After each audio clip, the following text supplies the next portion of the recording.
Good morning and a very warm welcome to all the members who are present on this VCM on valuation of startups.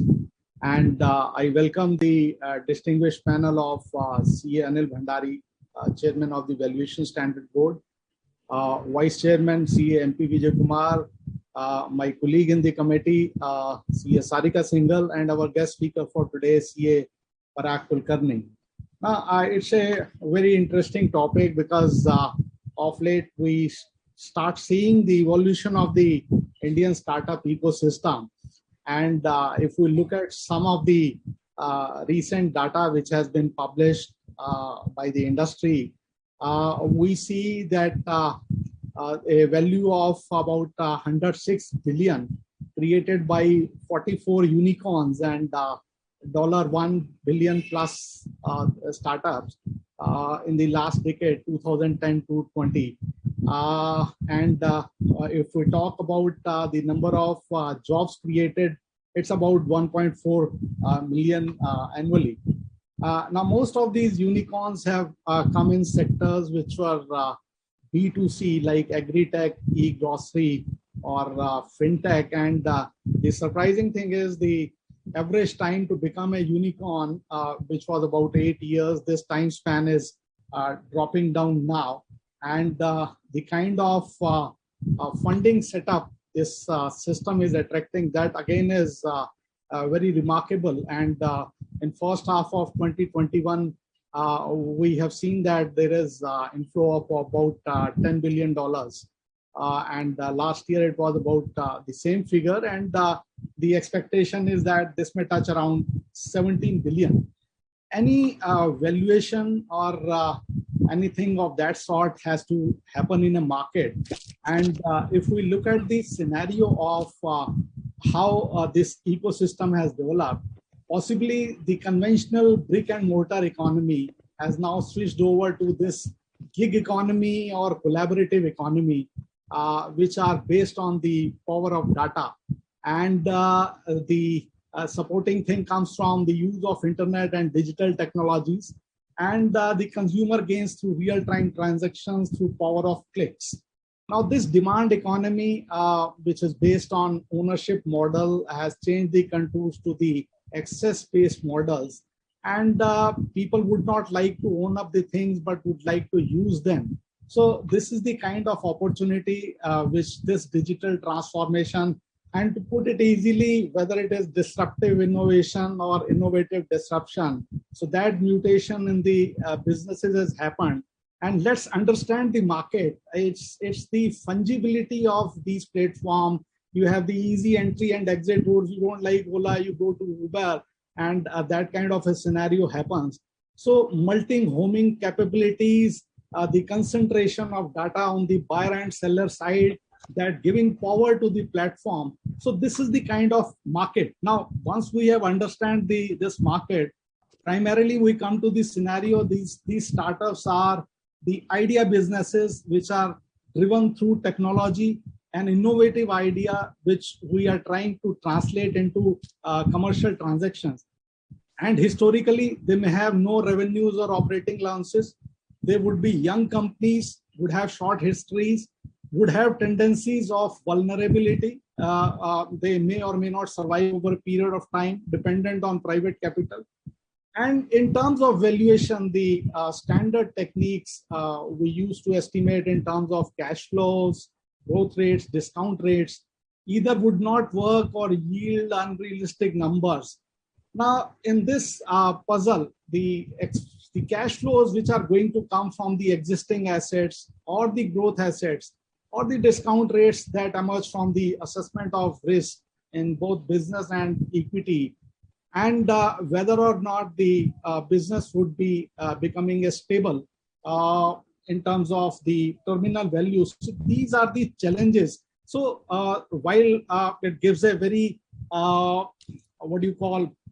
myriad kind of a scenario that ecosystem of startups is growing, but then there are challenges of volatility, value to a startup company, and the typical things which I talked about. I think in this backdrop, it is important that we try to understand this other side of the market and its valuation parameters when the high stakes of industry, the funders, the other stakeholders are involved.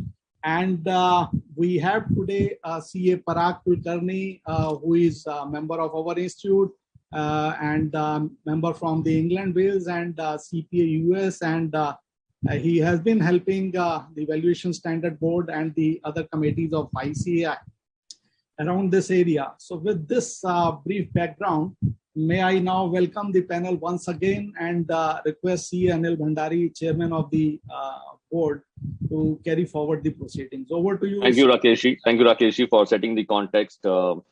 Sometimes you actually put the context absolutely clear in 360-degree view. So thank you so much for that. And again, once a very warm welcome to all our members today here again. And thank you, Parag, for coming up again. Time and again, you keep supporting the Institute. So that's really pleasurable. I just wanted to start this by saying that I think, whatever Rakesh has said, it looks like all of us live in our age of progress. And if I'm not mistaken, I think if the numbers are not wrong, an average Indian has got richer by almost around 7 times in the last maybe 3 decades. Availability of data, and if the data is unavailable in order to use the market related information, for example, if the comparable transaction is not available for a company of similar size, then you can't simply look into some other company's one of the transaction and try to unduly conclude that it is comparable and hence it's a multiple that I want to use. So some calibration may be required, but then that method is weak method as compared to some other methods which are available, for which inputs are more reliable. Parag, as far as the startups are concerned, a good number of them during their initial phase are funded by a combination of debt instruments, So while you arrive at the equity value, so the debt value is reduced.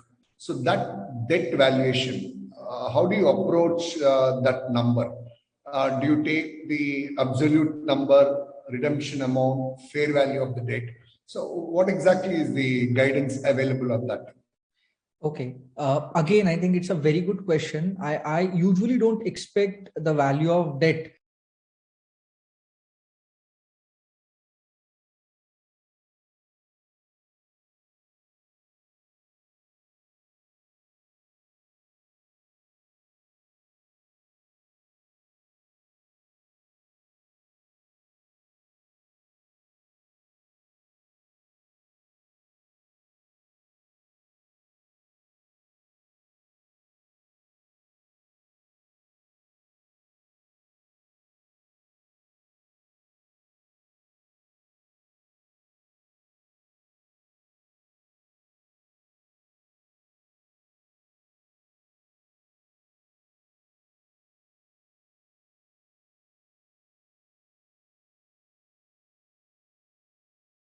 form, we might end up concluding these instruments not equivalent to equity, not equivalent to preferred stock, but actually equivalent to debt instruments.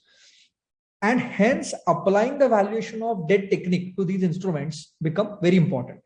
Now, how fundamentally these instruments differ from typical equity instruments is primarily on account of the liquidation event, which means if the total value of enterprise is X, then if the liquidation event happens, in the fall of liquidation, the hierarchical rank attributes first to these instruments. So if there is a preferred stock which has a liquidation preference, then obviously you need to look at it from that perspective.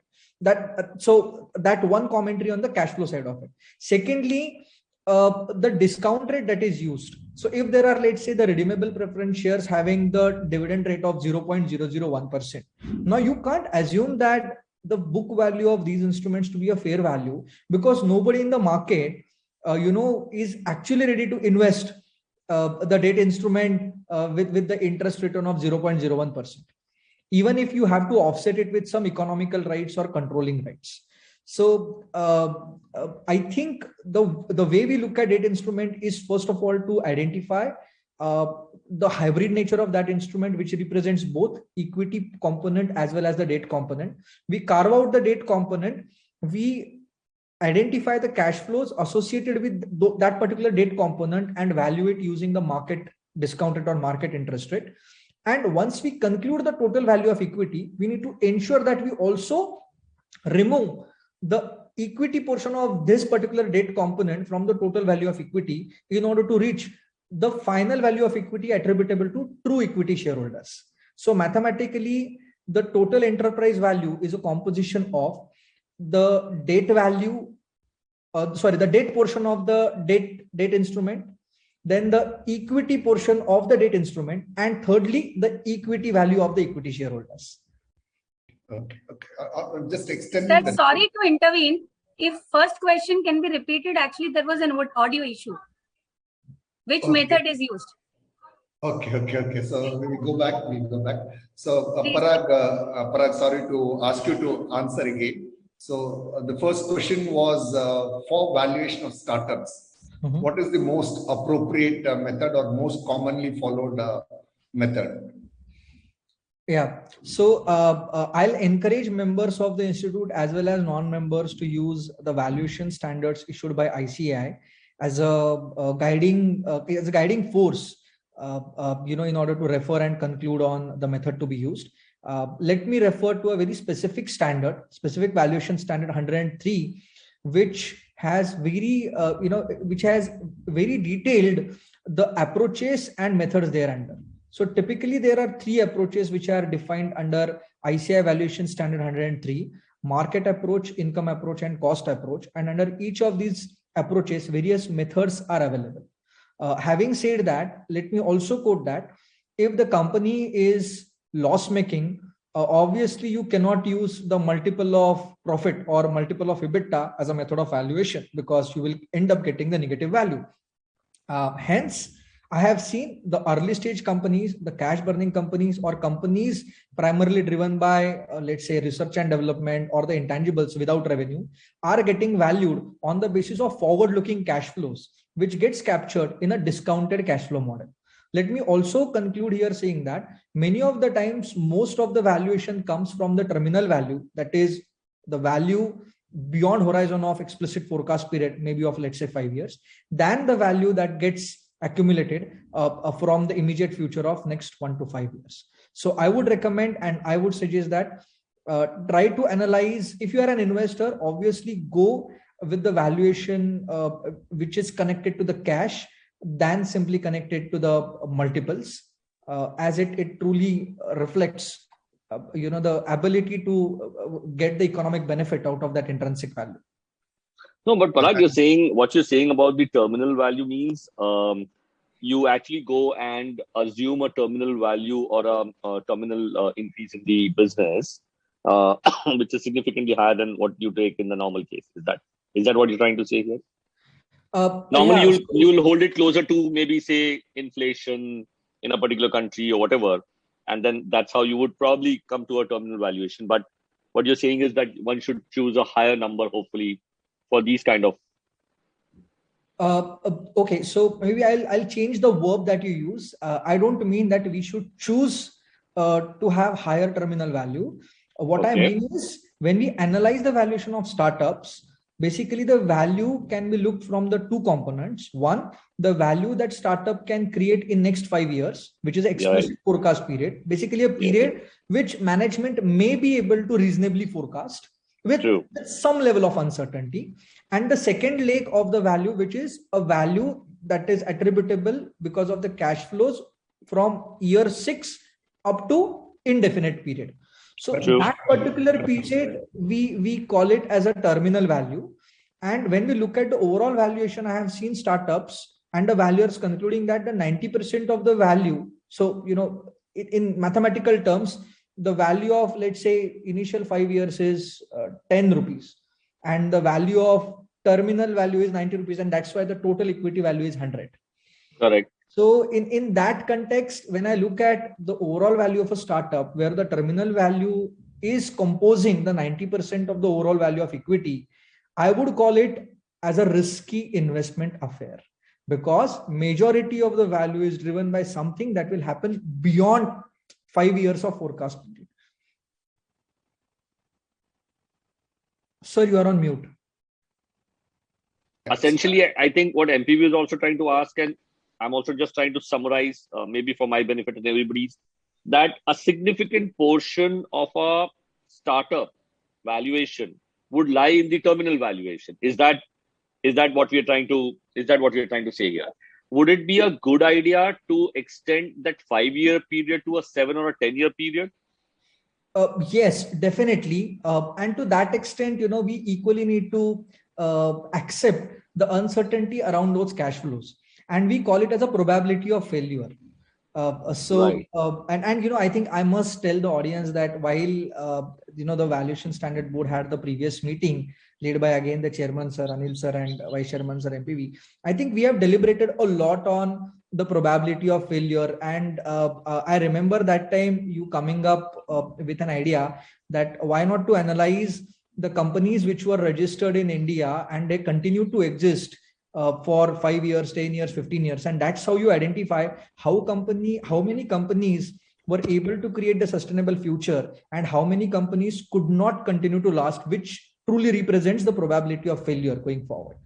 So, but just for not to be confused in my mind again, sorry, Parag, but this probability of failure comes in where in the scheme of valuation?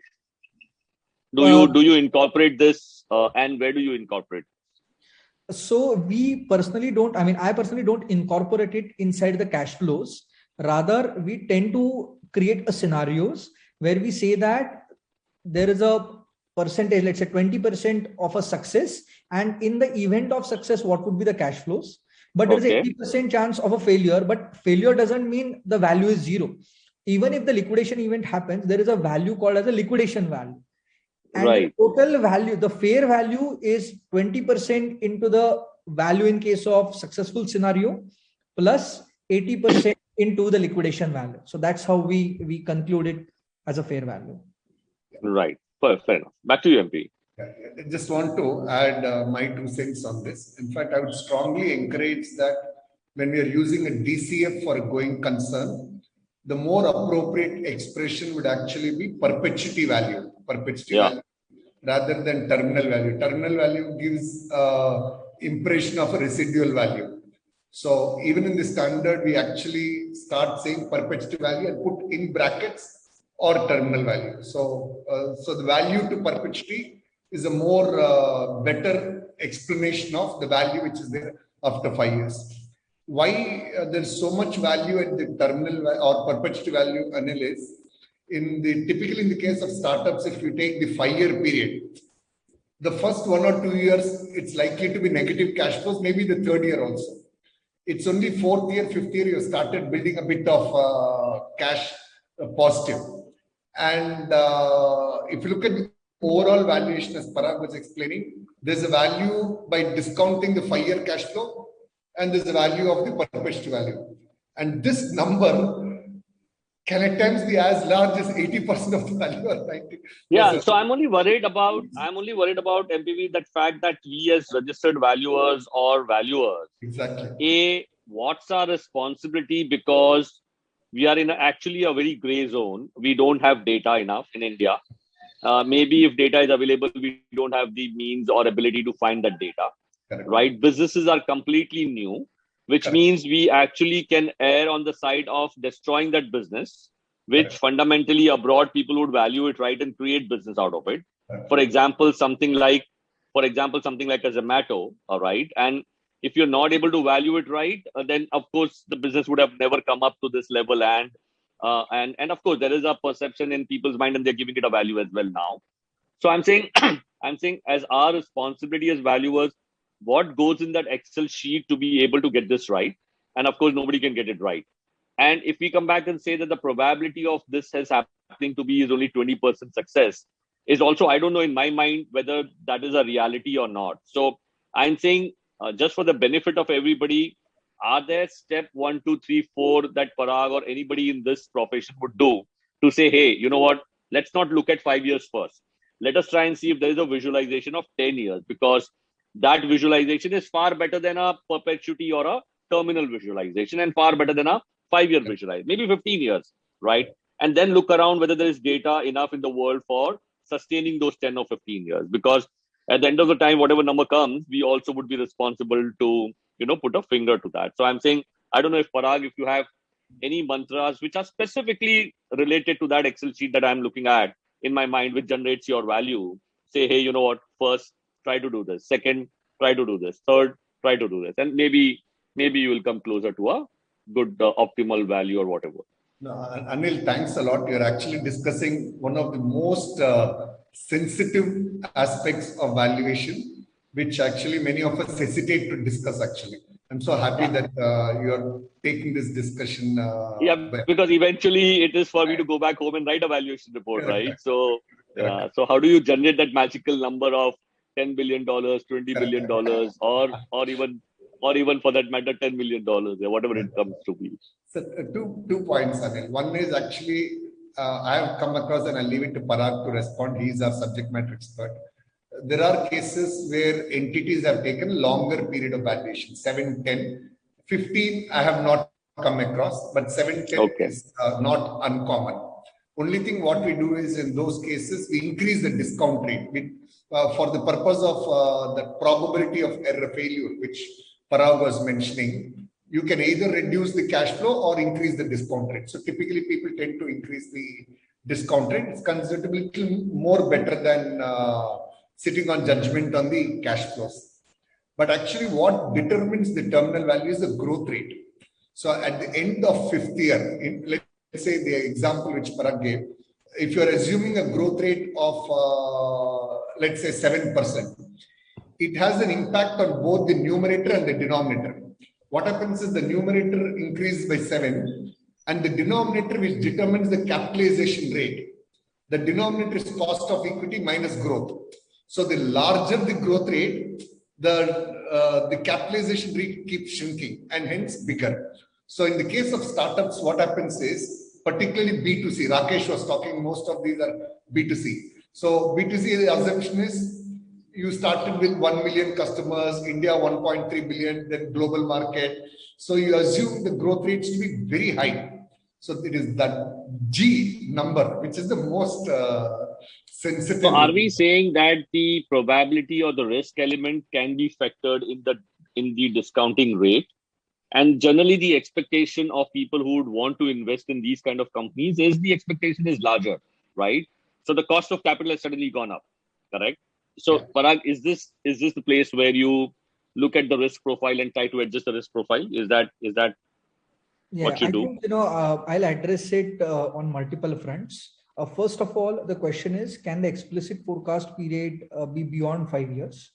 And I'll try to answer it from the legal side as well. Even I was searching a couple of years back where a 5-year term has been defined in any particular valuation standard. Answer is no, first of all. All right. Then any other law regulation defines the term of 5 years. Answer is yes. You go to Ind AS 36, which defines the impairment. And obviously, when we look at the impairment, it is primarily from the financial reporting perspective. But we can draw an analogy and we can use it as a reference point. Ind AS 36 explicitly mentions that you should not have an explicit forecast period beyond 5 years unless you have a justifiable reason to believe it that management will be able to very reasonably estimate period beyond 5 years. Having said that, for a startup, Ind AS is not applicable, and I mean neither Ind AS is applicable nor we are doing the impairment valuation when it comes to startup valuation, and hence explicit forecast period can be beyond 5 years. That's the first conclusion. Now, so second question: when we calculate the terminal value, and let me try to address it going into your Excel sheet because I think the pointed answer can truly empower our values. The way we calculate terminal value, and like MPV sir said, the critical factor is a growth rate. How I analyze the growth rate is what basically the question. I look at 3 basic inputs. One is the GDP of the country. Second, the bond rate in the market. And third, the inflation in the market. And out of these 3, obviously, I will prefer to be a conservative, which means I will try to use the lowest of the 3. I can also choose the highest of the 3 and create, 3 different scenarios like pessimistic scenario, the optimistic scenario and the most likely scenario. But having said that, obviously we are discussing something beyond 5 years, and hence maybe I'll try to be conservative and use the lowest of the 3 of the numbers, the GDP growth rate, or the inflation rate in that particular industry. Now you can't use, the overall inflation in the market. If you are valuing a company in digital market, then inflation in that particular market needs to be used. And thirdly, the bond market. And when I say bond market, I do not mean the 10-year government bond. I actually mean the zero coupon bond, because on a zero coupon bond, you can actually identify the yield for a particular maturity, maybe for next 10 years or 20 years or 30 years. It is also okay to use the 10-year government bond rate or a 30-year government bond rate because it speaks about the horizon beyond 5 years. So that's, the mathematical input that I use. Now, thirdly, should we adjust the discount rate? Answer is yes. But we don't adjust it because we are doing the forecast beyond 5 years period. We adjust it for the entity specific risk.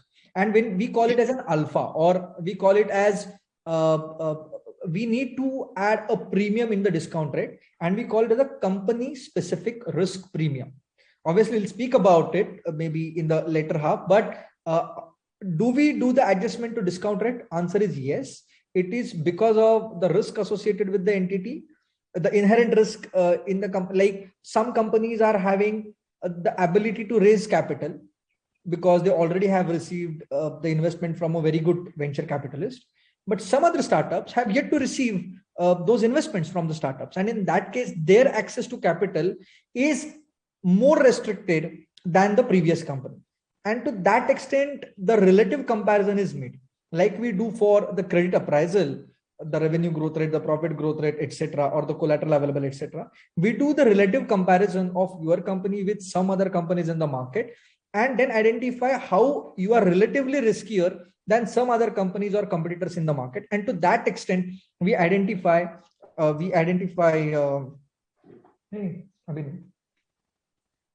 So to that extent, we identify and conclude how much adjustment is necessary on that particular discount rate. Got your point. Got it. Perfect. So I think that gives a overview. An aerial view of what would typically get into a startup valuation. So thank you for that. Back to you, Abhi. Among the best 10 minutes of value add, Anil. Thank you. I would want to debate about the terminal growth rate though later in the course of our discussion, but I think so far I think it's also very important, Anil, because it almost constitutes 80% of value or sometimes 90% of value in that number. So the 10 minutes was worth discussing. So Parag, just continuing the earlier discussion around debt, how do we consider debt in valuation? The next one is as far as the unvested options are concerned. In fact, almost all startups have given options to their employees, and there could be some options given even to the vendors as well. Some of the partners and all they would have given. So those unvested options, how are they considered in the startup valuation? Okay, again, very relevant question. And I'll share the problem which I face when I do the startup valuation, very specific to the employee stock options or any stock options. Unfortunately, in India, not many companies are properly compliant in terms of accounting, as they tend not to account for the options which they have issued.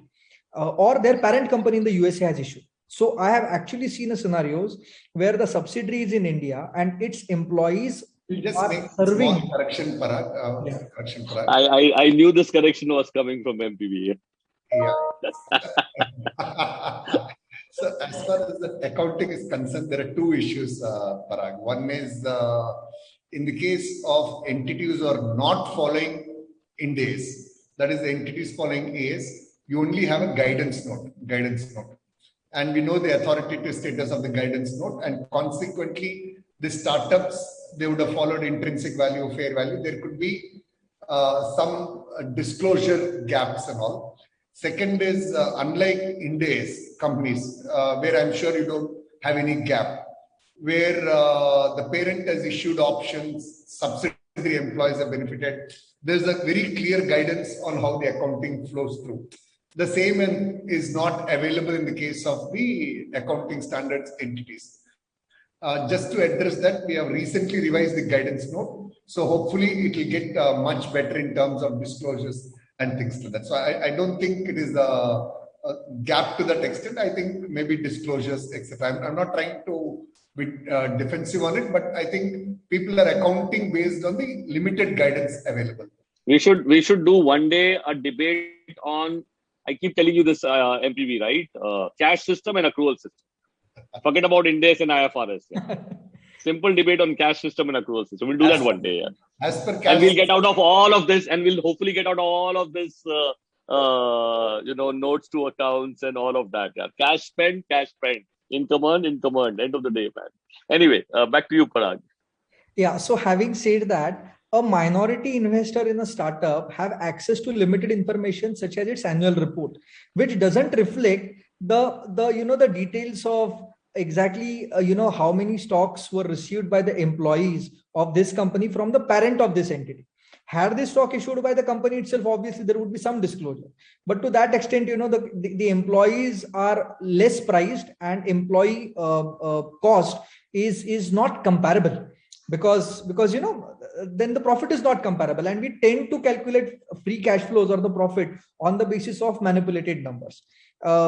Secondly, thanks a lot for bringing up the recent revision that you have made to the guidance note. And last week only, I worked on the accounting standard 102 exposure draft, which is issued by ICAI, which definitely means that now the stock option will become a mandatory onto the companies, and also encourage our members to look into it, which also going to make the valuer's life little easy, because now they will have access to data which previously was not explicitly mentioned. Now let's look at the valuation. So assuming that we have the data of the options which are outstanding, we need to analyze once again, are they cash settled or are they equity settled? If they are cash settled, they need to be properly accounted by again doing the similar estimation, how much payment will be made, when the vesting is over, and when the option will be exercised. So to that extent, it is sensitive to time, but not sensitive to the overall amount. Assuming, hey, Parag, sorry to interject, but I think there are amazing number of questions flowing. So, and I know you're fairly very well technical, and people are loving this. So, the request is don't shorten your answer, but just maybe speak a little faster to maybe cover all of that. Yeah. My apologies for this. I'm just trying to get the maximum buck for money for our guys here on the call today. Sure. No, I completely understand, and I'll try to be quick. There are already 100 questions flown in from Sarika. Yeah. So, okay. So, to the extent of equity settled outstanding options, we consider the exercise price which will be received by the company in the form of cash in the numerator. So total value of equity without considering the options is in the numerator, plus cash to be received on exercise of option is what creates the total numerator, divided by existing number of options outstanding plus the number of shares to be issued as a part of ESOP, is what the mathematical formula you create in order to build the post dilution equity value per share. So Parag, as Anil was mentioning, there are about 100 plus questions already come in. Some of the questions you have actually answered in the last half an hour of interaction, but just respecting the fact that members have put this, you can give one word or very short answers. There's some very good technical questions where you can elaborate a little more. The first of the questions: can a startup which has no revenue initially be valued on the basis of the financial model of forecasting profits? And if so, what would be the methodology? So I think this is also a very important one, Parag, because sometimes people come with an idea, and that also goes through a valuation, and of course there are people willing to fund it as well, right? I think MPV, that question is closer to this point, correct? Fantastic. Yeah. 100%. Yeah. So we don't usually value the idea, because if you don't have the revenue, possibly it's just an idea, unless you have invested in research and development and it is driven by something intangible. And if it is driven by intangible, we tend to value that intangible as a value of a company than simply doing the forward-looking valuation, unless there are some government rights that you have received. For example, there is a company which is into now electric bikes, Now, the design is ready, the manufacturing is, the pilot project is ready. It has been tested, and now government has allotted the contract. Then the value of that contract can allow me to do the revenue forecast. But unless you have received any contract, I think it makes no sense to value an idea. Even idea cannot be registered, because you can't register the idea. You can register the product and process, or maybe the copyright. So we are little cautious when someone comes and sits across the table and says, I have this idea, that, etc. And then he wants me to value it at 20 crore or 60 crore or something like that. We should not do that unless it is formalized into a company and there are certain contracts or POCs available.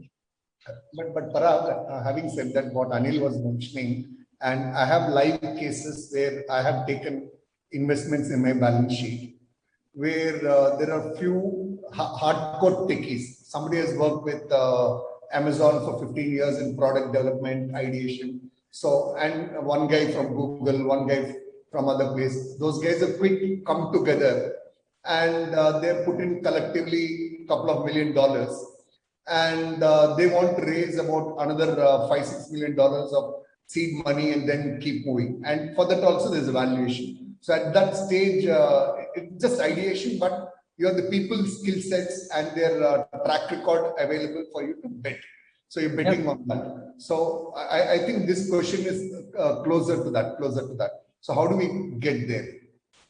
I have seen people working for 15-20 years as an employee, but trust me, when it comes to entrepreneurship, it's a different ballgame, and one must appreciate that. Only those who can bring in that kind of charisma, courage, and ability to take up those risks is what is important.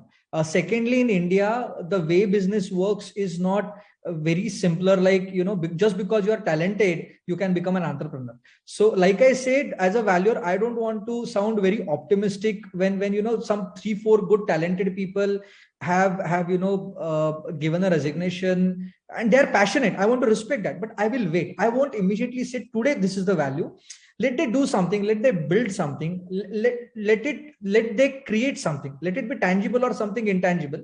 And I would also insist, rather than I'll prefer to work, or you should, each one of us should prefer to work with such startups instead of remaining independent and assessing valuation. We should connect them with the right people. And the moment they get contract, see, we should have some contract. Otherwise, even intangible asset standard won't allow me to recognize it. So. But I think that's a very good guidance, Parag. I was actually testing you whether you would yield, but I think there is this more of this chartered accountant in you rather than just a valuer. That message that people need to be extremely cautious in terms of attributing a value at an idea stage. I think that's the bottom line message. Got it. So and just one more thing, sir. See what happens, if you undersign a value of such particular ideation, and if tomorrow it doesn't work, those investors who have relied upon your valuation report, they're going to come to you and they can never be a repeat customer. It's be cautious while you do such valuations. I'm not being too pessimistic. Just be cautious. Got it. Yeah. So the second question is how to value a startup which is into losses for last 2 years, but has good potential to grow in future. Is it justified to value a startup on future growth profits, disregarding current profitability? Wherever possible, one word answers and we'll move. Yes, correct. Possible, very much possible, provided it is backed by, like I said, something technological, something unique. What are major issues faced by valuer in startup valuation? How to identify the growth, how to remain dispassionate, and how to convince the entrepreneur who has come to you that the true value is not exactly what you are imagining, but it is far lower than what it is. Is it a correct method to arrive at pre-money valuation by reducing investor funding from post-money valuation, arrived using DCF method? Yes, correct. It is funded amounts invested is already reduced either via working capital changes or fixed asset investment. Won't it lead to a dual deduction? No, it is a correct method. You calculate the post-money valuation and you reduce. So post-money valuation is a value as of today after receiving this money. So that particular current value minus cash you received today is the pre-money valuation. Great. So for a startup valuation, is it essential that only eligible startups will qualify for the same?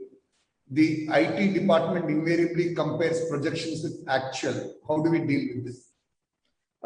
It has nothing to do with the designation of a startup by Indian government. What facilitation you get once you're classified as a startup is that some tax compensation or something of that sort. Maybe you can be a part of incubation center. But irrespective of all those facts, still you can value young companies by using these methodologies. There is no hindrance in using the methodology given by ICAI valuation standard. Okay.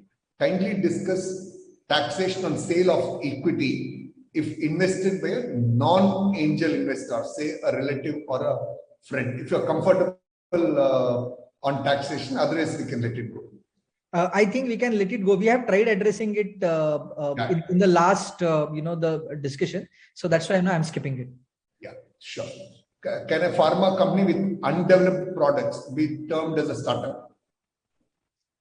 So, like I said, that's why I defined the meaning of startup at the beginning of the discussion. I do not simply mean a newly incorporated company. Any company which has something new, innovative, or something of that sort, whether it will be a new drug, something new, that's what we today, at least in today's session, we are calling it as a startup. So yes. Can a chartered accountant do share valuation as per income tax for enhancement of capital as well as for transfer of shares? Yes, under income tax. Okay. But preferably by merchant banker. Yeah. And it depends on those section 56. So I'm not going into those sections. What is discount rate used to value startups? It depends on the method that you use. There is no, direct, like 12% is the discount rate or 50%. That's not how you calculate. Please use the capital asset pricing model, which is a composition of risk-free rate, beta specific to the entity, and the company specific risk premium. And it also depends on the composition of equity and debt inside the company. And the entire calculation will then give you the cost, the discount rate that you should use for the calculation.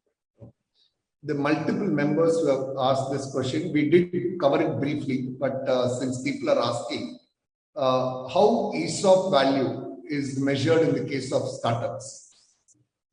Right. So employee stock option plans needs to be analyzed whether, how the vesting period is and what is the exercise price.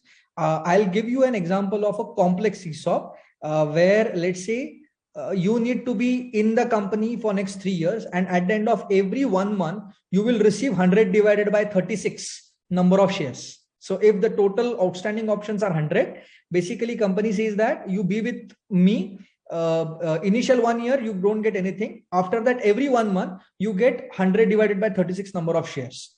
For 36 number of months. We should not use the Black-Scholes model for this, because the tenure is different. Black-Scholes needs different 6-7 different inputs, and we had to go for the either lattice model or the Monte Carlo simulation. These are American options. So it's a quite difficult to explain it in 1 minute, but don't use the simplistic Black-Scholes model to value ESOP, which is complex. Okay. Is there a fundamental difference in valuing a startup for IPO or investment by an investor?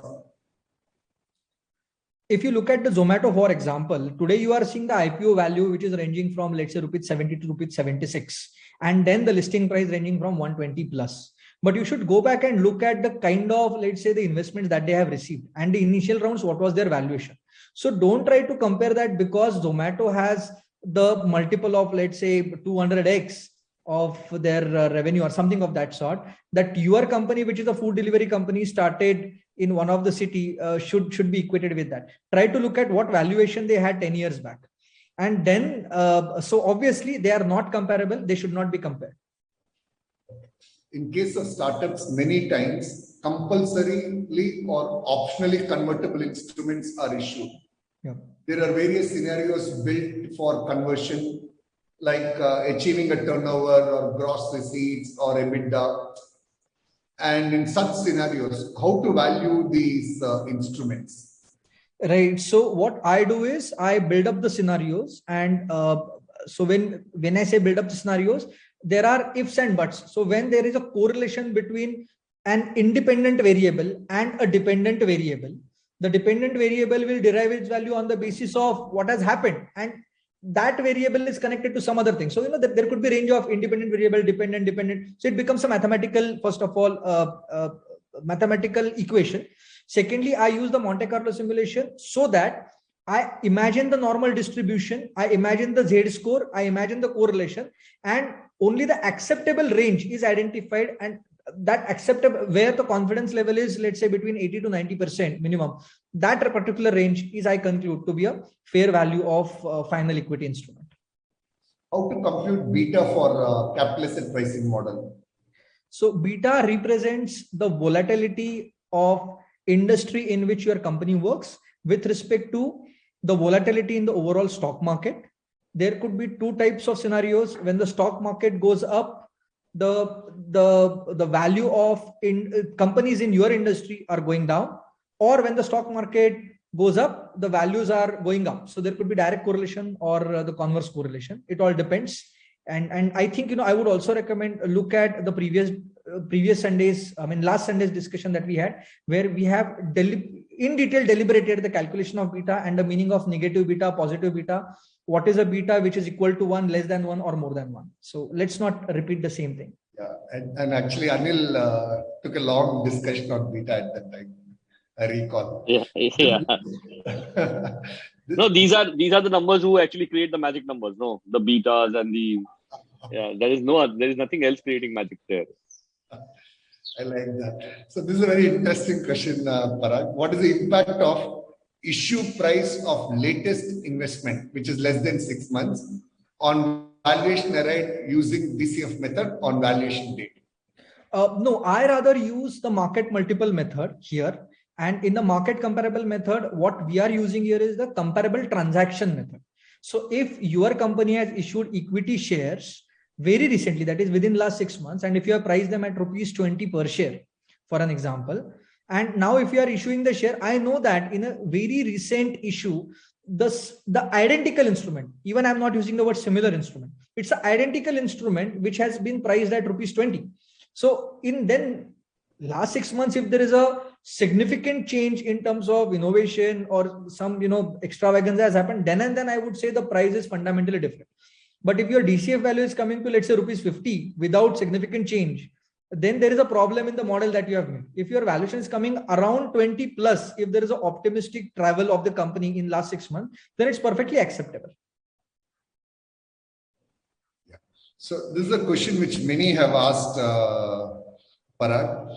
How to disintegrate the debt value and equity portion out of these instruments like preference shares, which are issued at very low dividend rate?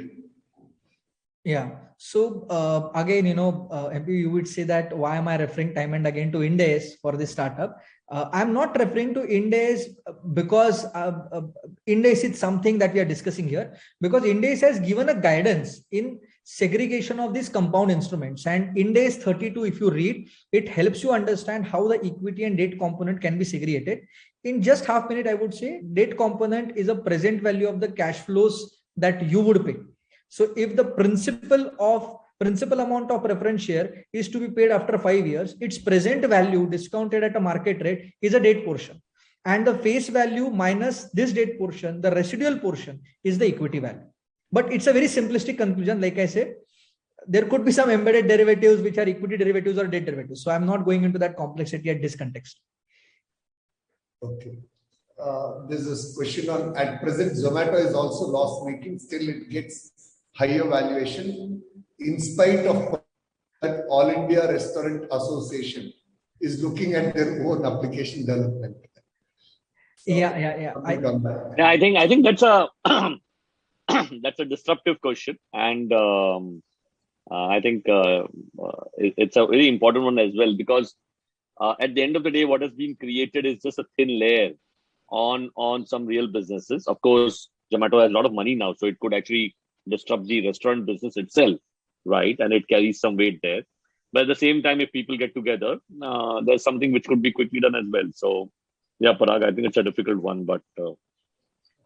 Can I, by the way, can I take some time to elaborate on this? Because, we are please. I think Zomato and it's relevant. So, first let's look at the GDP of the countries where, such digital business is present.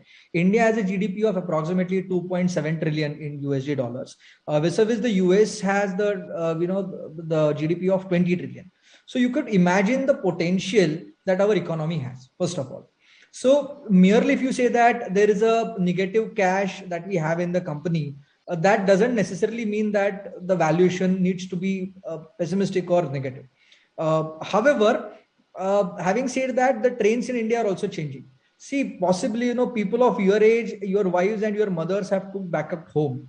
But look at this younger generation, including me. How many of us down the line 10, 15 years would continue to cook, okay, back at home? And if we have to draw an analogy from some other developed nations where the per capita income or per capita GDP is, let's say, more than $10,000, which includes China, which includes European Union, which includes USA, where the per capita GDP is approximately $60,000, as compared to current per capita GDP of India around $2,000. The more discretionary income you have, you might tend to change the habit of buying from somebody else or asking somebody else to cook for you. I completely agree that presently the Zomato may look overpriced, but when you look at the valuation model of Zomato, I think majority of the value is a forward looking. And like Anil sir, you have rightly said, availability of cash can also go them to diversify into other correlated businesses. So the true value calculated by Aswad Damodaran, who happens to be my guru, is approximately around 40 rupees to 50 rupees per share. The IPO value of rupees 76 per share was, according to all of us, was overpriced. But the price that the market is looking is around 120 rupees. And I believe that it is primarily because of the forward-looking capabilities of the Zomato, which also means will continue to have the 40% market share in the Indian market. So, Parag, I think more than the forward-looking, I think it is the function of money. Say, for example, when Paytm started, it started with this idea of, money, wallets and all of that. But now if you look at Paytm, it is actually going back a full circle. It's trying to establish real businesses, right? So similarly, when Zomato started, it started with maybe just delivery or whatever. But I think with the function of money, what would eventually happen is you have to go back to bricks and mortar, right? The food has to be generated. It has to be created. It has to be cooked, for example. So there has to be some real fundamental business opportunity and not just the aggregator opportunity, finally, right? Because the model would have to land somewhere there. If you remember, even the Indian broking business, 5paisa, which is the IIFL, I think today, it started, it had a fantastic valuation. Sharekhan had a fantastic valuation. Somewhere down the line, they came back to the basic business of how the business is run, right? And then now Zerodha comes in and it does exactly what 5paisa had done some time back, of course, with better technology, better system, better controls, because the world has evolved over a period of the last 10 years. But would it survive just by putting a technology and putting an infrastructure and charging just maybe pennies? Maybe not. It has to eventually come back to business. So they're getting into the real business of advising customers, consumers, or investors. How do you invest? Where do you invest? And that's where the money would come in. So my just 2 cents around this is it's all a function of money. Eventually, you, like, for example, Ola got a lot of good money. So Ola is trying to manufacture electrical scooters today, right? So it is no longer going to be an aggregation and a taxi business. It eventually comes back. So I think the confidence that the investor puts in a valuation like this is the ability of the management to think through and evolve a business model over a period of time and do self-correction around the business models as and when required. I think fundamentally that's what goes into everybody's mind. And of course, then there is a general janta who gets into the train at whatever valuation and that supports the underlying valuation, right? So I think this has been a history with Facebook. This has been a history with just about everybody. You have to come back to real businesses someday, right? So it's a tricky one though, but very interesting one. Yeah. So anyway, back to you, MP. No, that's a very nice observation, Anil. Actually, the same is true with Amazon as well. And so actually what they're initially addressing to raise money is the inefficiencies which are there in the current process. They are giving a solution for that, gaining the consumer brand and the business understanding and doing the basic business. And if you just deep dive into the Amazon model, and if you look at why the US government is trying to take them to courts, is they start manufacturing those equipments or those sellable items where the profit margins are really significantly high. I have now the power to understand what Parag likes, right? And I go back and tie up with a manufacturer and my margin is only 10 or 15%. I'm saying now, why is it difficult? Because I've got a world order of $10 billion. I can manufacture it and my EBITDA margins are 50%, 60% or whatever. So I think it's a constant evolution and just the changing dynamics of the business. But fundamentally, the business has to remain the same. Fundamentally, the food has to remain the same, right? People have to like it to eat it and stuff like that. Yeah, just to share this expression, it's going to be phygital. So Yeah. Not physical, not digital, it's phygital. Okay, good. Correct. Going to the next one. So Parag, are you done or you want to add something more on Zomato? No, I think we'll continue to discuss Zomato with next questions as well. The query is, in case of DCF method, to arrive at the perpetuity value, the growth rate, is there any basis to arrive at growth rate, or is it assumed rate depending on each business? So no, it needs to be derived. Like I said, fundamentally, I use 3 inputs: the GDP, inflation, and the risk rate, that is a bond rate. However, I also analyze the CAGR of a prospective 5 years. So if the free cash flow in the next first year is, let's say, 100, and the free cash flow at the end of fifth year that has been computed at, let's say, 200, then the jump from 100 to 200 over 5 years is basically the growth rate that has been absorbed. But like I said, when we speak about the younger companies, I typically don't use the current growth rate or the forecasted growth rate, because it has to go through the life cycle. And the time comes when it enters into a maturity phase and a declining phase. And that warrants me to, that basically tells me that I should not use the growth rate in the growth phase as a terminal growth rate. That's a wrong assumption. The next question is an interesting question. Should we take different discount rate for terminal value, considering significant higher risk? If yes, how to make adjustments? That's a fantastic question. Yeah. Have you seen people do that, by the way, Parag? So yeah, like I said, try to allow me to address it technically. Yeah. We do the adjustment to discount rate not because it is riskier. Like I said, we imagine the overall capital structure. So if the debt equity ratio is changing over horizon, then it's not only that we use the different discount rate for terminal value, rather we use different discount rate for each year. Because in the first year, the component of debt may be X. Going forward, company may want to leverage and go ahead with the higher debt. And in that sense, the expectation of equity holders will go up. So it depends on the capital structure of the company as well. That's the first thing. So capital structure is what, first of all, alters the expected discount rate. And it's perfectly okay. And rather, we must use the different discount rates for different year if the capital structure of the company is changing. If you are expecting additional funding in the form of equity or preferred stock, obviously, then it is changing capital structure, and your free cash flow should depict it. Secondly, I don't want to adjust the higher discount rate, because then the question is how much to adjust. Now that subjectivity cannot be addressed by reference to ICAI valuation standard, and something which is not tenable in terms of ICAI valuation standard, and in terms of the narrowed down number, I am not comfortable in doing it, because if tomorrow the ethical committee questions me, why have you adjusted 5%, why not 10%? Then I truly, I will simply say it's my judgment. And in what senses I pass judgment of 5%, not 10%, I'm not aware of.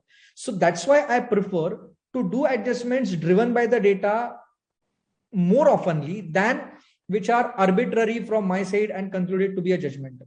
So I'll prefer not to adjust the discount rate for terminal value. Rather, I'll calculate the overall equity value in success scenario. I attach the probability and I calculate the value in the pessimistic, or let's say the liquidation scenario. And that's how I go ahead with the overall fair value of equity. Okay. Should we allocate a risk premium or provide a higher discount? Anil sir, you are on mute, I guess. Yeah, just a quick one on that first thing that you said is the capital structure. So you're saying more the debt in an organization, you would go back and adjust the discounting rate. Is that what you're trying to say? Yes, because the equity shareholders' risks increases. Expectation. Yeah. No, you're saying that the equity shareholders' risk actually goes up, or the expectation goes up? The both way, because expectations are high because risk is higher. Higher the risk, higher the expectation, and that much gets reflected in the cost of capital. Okay. Right, back to you, MP. There's an interesting observation, and I would also like to clarify. Terminal value has embedded in itself the value of intangibles which got created in the first 5 years of the forecasted horizon.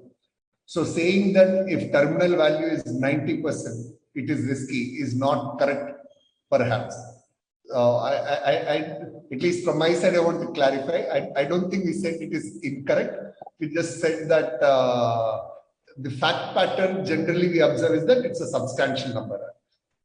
So, Parag, over to you.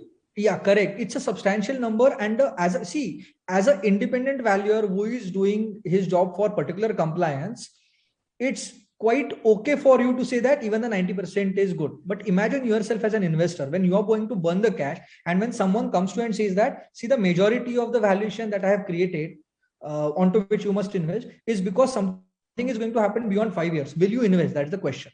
And only if you are risk-seeking investor to that extent, then and then you will agree. So always imagine what if you have to invest. I'm not asking you to remain risk-averse, but be reasonable in your conclusion. Just because fact said something and academically you want to say it is okay, don't say it is okay. It's just being risk aware, maybe. Yeah. Okay, so Parag, I think maybe it's a good time to quickly just in a minute or two talk about the terminal growth rate. Yeah, you had said I think 3 propositions to there. I think the GDP, the inflation, and what was the third one? The bond rate. The bond rate, and then you said inflation in the industry and not really inflation in the country. So first question is, why inflation in the industry and not in the country? Fundamentally, the consumption power is derived by the inflation in the country, whatever be the product, right? Yes, agreed. To certain extent, GDP is capturing the same characteristic. Okay. And hence, I don't want to duplicate it in terms of the inflation. That's the first thing. Secondly, why I suggest to go for the inflation in the industry, because if you consider the inflation in the economy, you are averaging out the impact. So it is better to narrow down the sample. So I would say the industry is a more representative sample than the overall country. But the inflation in the industry is a very short-term view. For example, if you're looking at a steel industry, it's very cyclic in nature, right? So when you're trying to ease out towards the end, which is the terminal growth rate, is it not prudent to take something which is like a matured curve rather than taking a curve which could have a large impact again? Of course, we can go back and say that, if it's cyclic, then you look at something else. But I'm saying as a thumb rule, is it not better to approach towards the matured curve rather than a immature curve? I'm very happy, that you are asking me a very technical question, because the answer lies in a statistical tool that we use. We actually identify the correlation. And the Z score is something that we need to look into. The Z score of GDP as an input, the Z score of bond rate as an input, and Z score of the industry inflation as an input needs to be identified. So we do the historical analysis of the rates and analyze the company's historical data and then identify which is more correlative. And obviously, if it's a cyclical industry, you are going to find less correlation because things are not moving hand in hand. And then you will end up choosing maybe GDP as a better input than the industry specific input. The GDP growth rate is fundamentally lower than the inflation of the countries, or the GDP growth rate is you find it to be more? Because I'm saying an average growth rate of inflation would actually take care of your GDP growth rate, right? So the countries like India, where you see the depreciation of currency on year, that's where the GDP growth rate is usually lower than the inflation growth rate. So that's the premise, because the GDP is growing at a lower pace than the inflation, your currency depreciates. But there are also countries where the currency appreciates. Now, these are the countries where the inflation is lower than the GDP growth rate. For example, mirror image of India, that is USA, where the currency appreciates. So it depends on the country where you live and the country where that investee company is. It's a macroeconomic factor. Fantastic. Thank you. I think that really helps. Yeah, back to you, MP. Parag, next question is, in DCF analysis, how does somebody adjust the cash flow projections, which are exaggerated by startups? Yes. I remember in one of the engagement, the entrepreneur said that, no, this is how it will happen. And I'm very sure about it. And the question is, as a valuer, we should not, directly counter that entrepreneur. So while reporting, we said that, okay, fine, this is the value on the basis of management submission, but we don't call it as a fair value. Then we said that we revised the entire projection, including the balance sheet. We did it ourselves. Actually, we should not do it, but it was not a compliance-based engagement. It was more like a deal-making engagement. And then we communicated to the entrepreneur that according to us, the true value is this much. And the range was huge. And when we actually started and went ahead for the deal making, obviously we shared the management representative number for the deal making. And the investor was, see, if the true value of a company is, let's say 4 CR, and you ask for, the overall value of 10 CR, investors are not ready because they equally, are going to appoint chartered accountants, lawyers, etc. And they are going to perform the due diligence. Ultimately, down the line, 2 years, the entrepreneur came to us and said that now the reality check has been made. Now, please help me getting an investment. And he has truly received the investment somewhere, at a 10% premium of the true value that we have identified. So I think patience and the long-term patience is what valuer should do. So Parag, there's an observation. Member says, as Parag sir said, it is a probability failure which is considered by analyzing or creating various scenarios. Does Monte Carlo simulation of best and worst case scenario fit for checking out the probabilities of failure? Yes, then in that case, we will use the triangular distribution. So, a lot of statistical distributions can be used. Like I said, the normal distribution means we are creating 20,000 scenarios without being inclined towards one only optimistic or only pessimistic scenario. But what he said, like optimistic, most likely, and the pessimistic, it is called as a triangular distribution. And we can definitely use the triangular distribution in Monte Carlo simulation. For a startup, besides cash flow, can other metrics be used for valuation? Say, for example, in an e-commerce, GMV or user base can be on basis used in conjunction with the relative valuation. And that's where I connect the Zomato valuation. It may look underpriced or overpriced when you see the intrinsic value of, let's say, 45 rupees with the listing price of 76 and the market price of 126. But when you look at other drivers such as the enterprise value per gross order value, or enterprise value with respect to revenue, or enterprise value per consumer acquired, in long term, when we do the forward looking valuation and we analyze these multiples, actually the Zomato looks underpriced as compared to some other companies in developed market. So definitely, yes, see, no one is going to debar you from using non-financial indicators. For example, mall can be used on the basis of how much is a footfall. The website can be valued on the basis of how many views, and likewise. Okay. Is there any thumb rule to validate the growth rate of risk-free rate perspective? Say, if risk-free rate is 6%, can growth rate be higher than 6%? Like I said, we tend to choose lower of the three. The risk-free rate is usually identified on the basis of the bond rate. So when the question says risk rate, I'm calling it as a bond rate. And that's why we actually don't choose the risk-free rate as a growth rate. We choose the lower of the three inputs as a growth rate. Just a quick one. I think over the course of our discussion today, you've mentioned lower of the rates, of course, a number of times. So I'm saying, is valuer more of an auditor, or is valuer more of trying to arrive at a value? So why lower and why not the higher one of that? I'm more happy to choose the higher rate when I'm into a deal making. But when I am addressing the conference, obviously I say the lower of the three.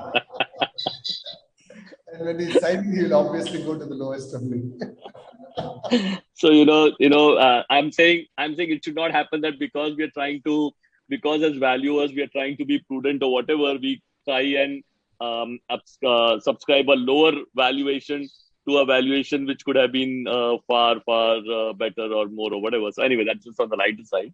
But of course, you have to err on the side of caution. So definitely not a food for thought for all our members today. We should look at lower rates. Yeah. And Anil, my view, Anil, 2 cents. For us, valuation is still a nascent profession. I would say that as we get more and more data around industries and transactions, that's where somebody will be able to speak objectively on what would be the growth rates. In fact, sure. I would suggest that when people are looking at valuations, my personal view, completely personal view, is to stay focused on few industries where you get a deep insight of that industry so that you can take ownership for the growth rate.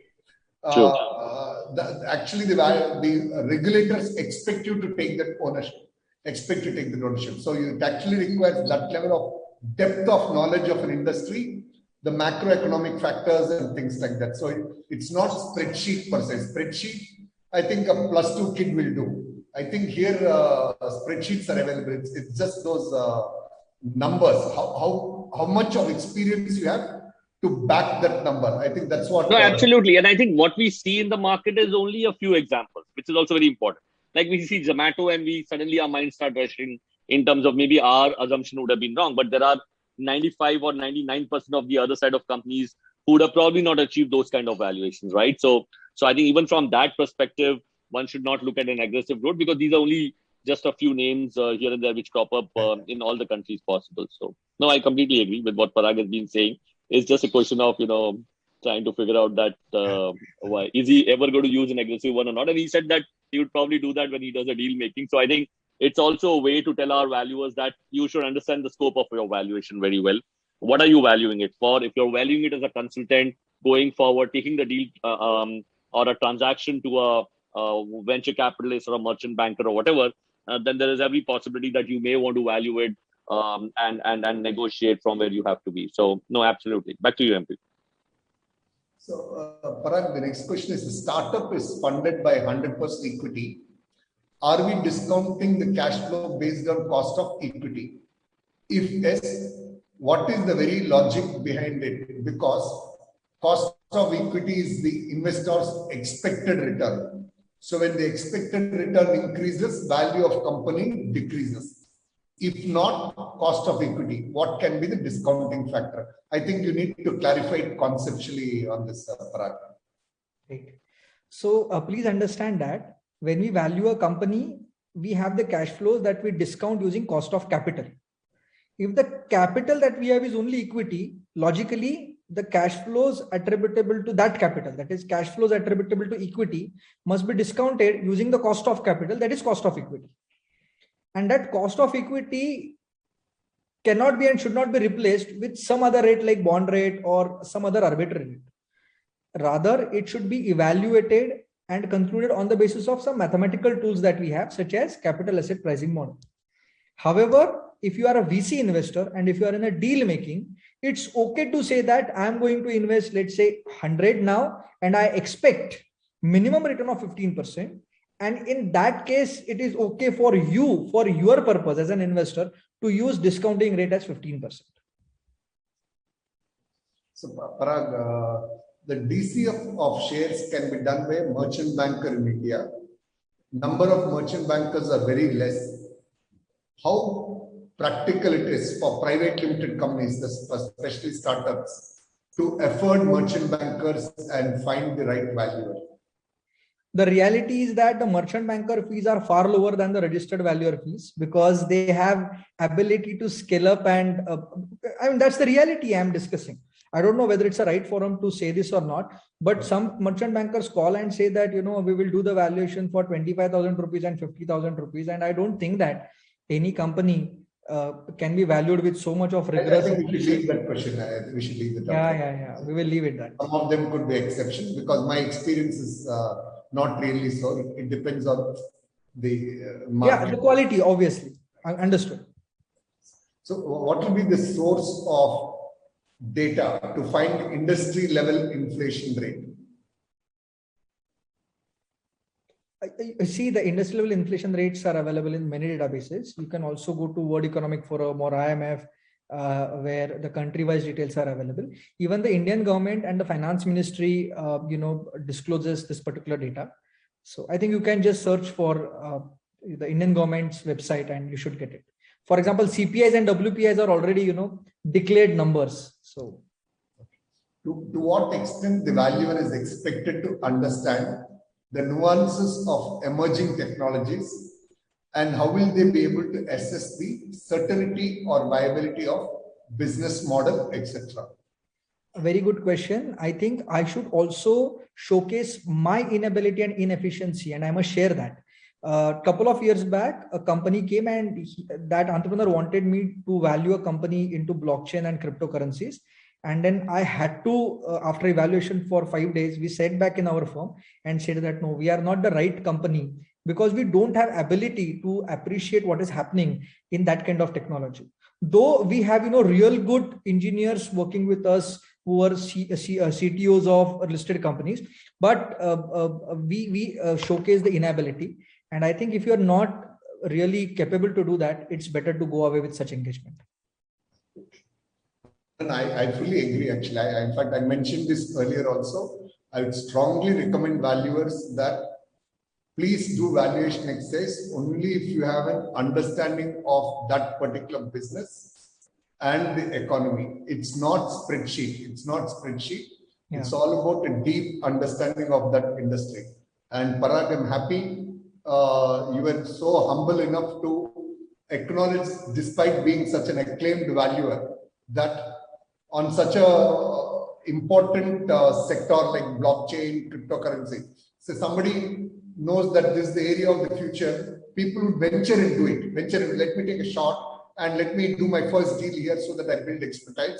But you didn't do that, and you said, I will not be able to. I think that's a good example you have shared. So thank you for that. And I would strongly endorse that approach. I'm sure just like if in a personal case, we go to a doctor and the doctor is not comfortable, we expect him to tell, please go and consult somebody. Same thing applies here. So while Parag, you've said this, I'm only trying to be concerned from the fact that there would be a lot of new stuff coming up, right? And for everybody, there is always a first time. Yeah. And in chartered accountancy, we've seen this very often, and everybody starts at first time. So I'm saying, while you would have probably said no, are there one or two things that you would want to tell people that, okay, if this is a technology and you're not aware about it, comparable, non-comparable, I mean, are there some directions that one could use to look at a valuation that would come to your mind? Assuming that somebody is wanting to take the risk of valuing something which is completely new in the market. And there would be occasions like that, right? Yeah, there are occasions, and it's perfectly fine to accept engagements provided you have special expert. And ICAI valuation standards allows you to use the resources and the conclusions of such expert. Having said that, the people around me in India, couple of years back, according to me, they were not expert of blockchain and cryptocurrency, though they mentioned themselves to be an expert. I actually talked to them and I asked them the nuances, and they were unable to answer. Because it's not merely about understanding the technology from technical perspective, but we need to translate that language into a number game. And right. That was not, personally comfortable. But if today someone asks, it's fine. Maybe, now we have traveled a couple of years. Maybe we can think around it. Like the robotic is another thing. The 4.0 industry is another thing. The automation, then the ML, AIs are what people are discussing. But if we are not comfortable, I need to understand the bird eye view of that industry, and I cannot do it simply by reading something on Google. Better, I must go and attend some of the good seminars by ICAI. And I think there is also certification by ICAI in some of these technological aspects. And once I do it possibly, then I'm empowered to judge somebody else. Judge somebody. Fantastic. Yeah. But definitely we need to use expert. And in true sense, that person should be an expert. He should not be someone with just qualification without an experience. Fantastic. I think that's a good point, Parag. Actually, the standard, we debated a lot and brought in this element inside the standard. I recall now. It's a good point. Now, the next one is people are asking, multiple members have asked on, can you explain the formula for perpetuity valuation using spreadsheet, etc.? I don't think we can do spreadsheet and all, but I think in very simple terms, it's easy to explain perpetuity value. Can you just explain the numerator and denominator for the benefit? It's the annuity formula that we use. In the numerator, we have, and please mark the word, sustainable, normal, free cash flows in future. Please, focus on the adverbs or the modifiers that I use. Sustainable, normal, future cash flows in the perpetual period. If it is already appended for growth, then that's a numerator. Otherwise, into bracket 1 plus the expected normal growth rate divided by the cost of capital So if you are using the free cash flow for equity, then it's a cost of equity KE. If you are using the enterprise value approach, FCFA methodology, then it's a WACC, weighted average cost of capital. So denominator is WACC minus G or KE minus G. So that's the formula for calculation of. Would you, because it's in perpetuity and any business would need to keep investing some money to make sure that the factories are running, or even a technology keeps investing, do you do some adjustment for that? So when you said free cash flow, would essentially mean that, you are taking care of some investment assumptions also. So do you do that? Yes, two types of adjustments we already do before concluding on the free cash flow. One is, as the business grows and it continues to grow, the working capital requirement augments. So we need the investment in additional working capital on year-on-year basis. That's the first thing. Secondly, we also identify the reinvestment ratio. So to minimum, it can be identified as a depreciation divided by the free cash flows, or as a proportion of revenue. Because you need to replace those machines, you need to replace, that particular fixed asset. So that fixed asset needs to be identified as a reinvestment, as a proportion of, let's say, EBITDA, or as a proportion of revenue. You can identify that mathematical proportion. And before calculating FCFF, so we have, let's say, the cash flow before working capital adjustment and reinvestments in fixed assets. So minus additional investment for working capital, minus reinvestment year-on-year basis for the fixed assets, and then you get the free cash flow. Having said that, what happens is the fixed assets are not always replaced in every year, but ultimately it's a mathematical model and you need to average it out. That's why we identified the on an average investment in fixed assets, and that's how we adjust it. Okay. Do you have you ever considered a component of an incremental cost which goes into, maybe, because of course after 10 years, fundamentally things would change. So it will no longer be only depreciation which will help you to survive. So have you fundamentally ever taken a component of an incremental cost there, or do you assume something like that, which would go towards technology improvisation, disruption of the factory that you are doing currently new investment? I don't know. Is there some data around it, or you do that? Yeah. So two things. One is, when we use the nominal cash flows, which are already adjusted for the inflation on the revenue side as well as on the cost side, we don't need a specific adjustment for the incremental cost. Secondly, when it comes to fixed asset, like I said, when it comes to the profitability element, we tend to normalize the margins. So maybe in the initial growth phase, margins are higher, but going forward, as the industry matures, we try to, so EBITDA margin, let's say, could be 30. So they are negative in the initial years, then they become positive, they become highest, and then they taper so that they become normalized. So it takes care of, that additional cost. Okay. So just last couple of questions. There are lots of questions which are there, Parag. I think you'll have to help us respond to that and build the ATQ for publication.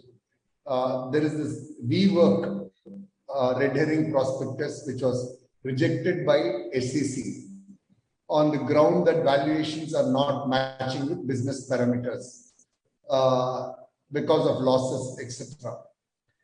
And there are several such instances. Now, question is how Zomato or Paytm IPO's business valuation is seen by SEBI. What is SEBI's role? If it's fine, you can respond. Otherwise, this is more a capital market regulator's perspective.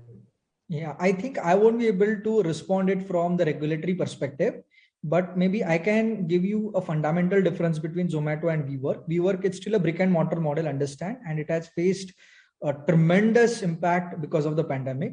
On the other side, Zomato, though it had seen the impact, it's still growing, and I think it is more adoptable and acceptable model. And consumption pattern is easier in terms of Zomato. So it might be easy then to conclude the business model and the correlated valuation with Zomato than with WeWork. Okay. This is the last question. How to value an intellectual property in a SaaS-based or a artificial intelligence-based startup? If the property is not yet backed by the revenue, we still are able to value it, and ICI valuation standards allows you to use the cost model. There are two models. One is the reproduction model. Another is a there are two methods. One is the reproduction method. Second is the replacement method. You can learn the technicalities by going through the valuation standard. But what is more important is the adjustment for the obsolescence that we do. So each time we are doing the valuation of intangible, please note that the methods will help you to compute the value by using the cost methodology. But don't forget to adjust it for the obsolescence. That's the major takeaway which I want to give. So many questions on Zomato actually, including one question which says that for how many years are you going to call Zomato a startup? So that's a good one. Leave it at that. Maybe I'll just take this one more last question because it refers to Anil's name. So what Anil sir stated about the ability of the management is relevant, but how can the valuer, how the valuer can foresee that while valuing today? Anil sir, want to respond to that? No, I think the simple answer to this difficult question is that business is not only conceiving a business model and executing it. It is the ability of the management is to acquire funds. The ability of the management is in their vision in terms of the business model that they have done. The ability of the management is even more in terms of executing it, right? So if somebody has executed it over the last 10 years, evolved a business model, ability to acquire $1 billion, $2 billion of fund, would have, and of course, then you also deep dive and understand the team which supports this execution methodology, right? Would have the ability to think through as times change, the business models have to change, and then they would have to invest their money because these are people who are very agile and who have gone through that process. So I think I would only want to, put my money in terms of understanding that journey, in terms of understanding what somebody has done, because somebody has a fantastic idea. I'm telling you, I think this country, 90% of the time, you would have had fantastic ideas and people would have come up with business models. But unfortunately, they would not be able to market themselves or acquire money also. Now, that's also a skill that one needs to understand. Yeah. And, including these payment companies, for example, I would have had somebody come up to me 12 or 13 years back because I did a lot of work around credit cards to say that, this is completely going to change. And while I agreed with him, unfortunately, that guy would have been bigger than Paytm today. But, going out, convincing people, and sometimes it's also right time, right place, right? So it's not that these ideas are new. It's not that only some people get it. I think it has lots to do with execution and a little bit of right time, right place also. But I think it's lots to do with execution in your ability to get it. So I think all of those would subscribe into a fact that whether the management has the ability. And I think the best is experience. So if they come with experience, they would do that.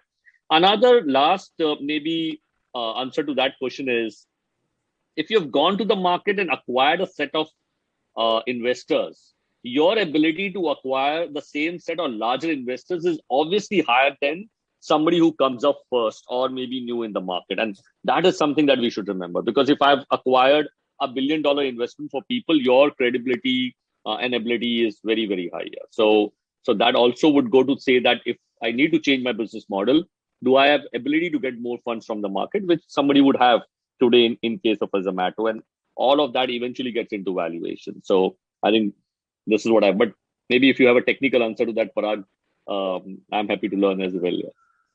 No, I subscribe to your thoughts. So I think you have so well articulated it. These are all intangible things that we look into. So I think I'll just second your thought. Right. So thank you, Parag. Personally, it was very nice interacting with you again. But there are lots of very interesting questions.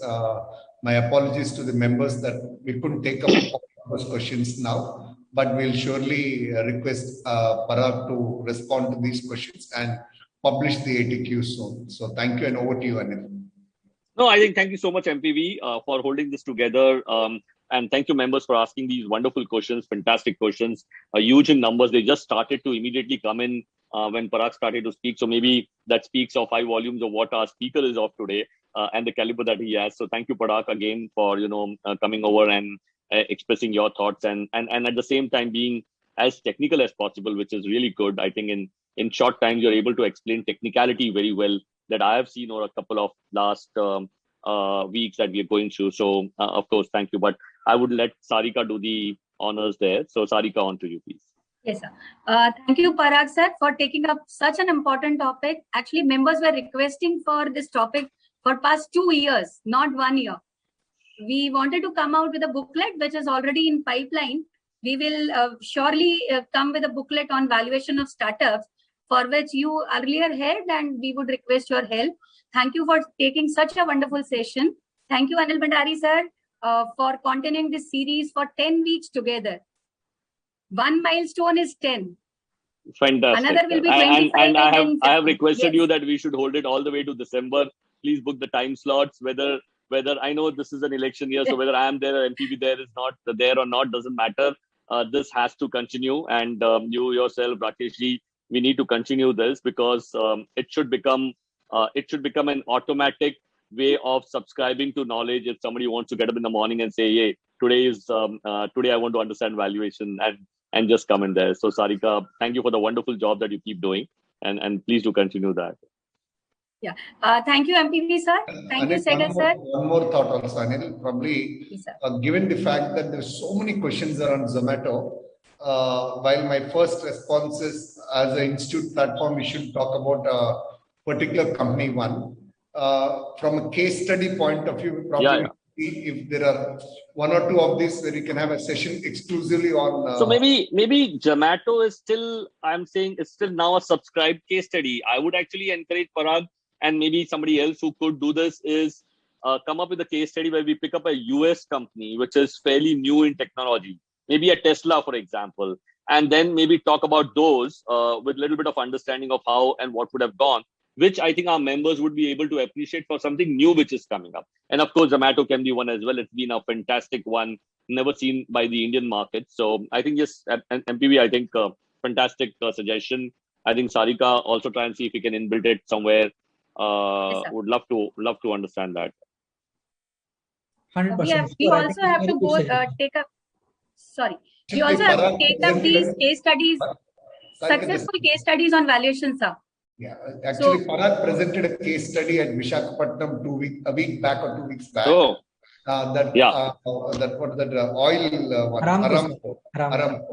That was excellent. That spreadsheet, the way he took us through cell by cell was excellent, actually. So we can attempt. I think even Reliance's the Titanic turning towards a digital business and getting it valued more than oil and gas is also a fantastic case study in itself. You know, in terms of what they have done in the last 5 years, it's been an amazing shift. But I would still want to. I mean, I don't know whether this is my personal ambition or not, but I would still want to understand very niche areas in the United States and see if that valuation is kind of discussed here, because that would kind of give our members a forward-looking, a conceptual understanding of where to go. Because I'm hoping that these all translate back to India, considering that we have huge consumption. Sir, we will definitely take it. Great. Yeah. So thank you. I think everybody. Sessions are other than Sundays.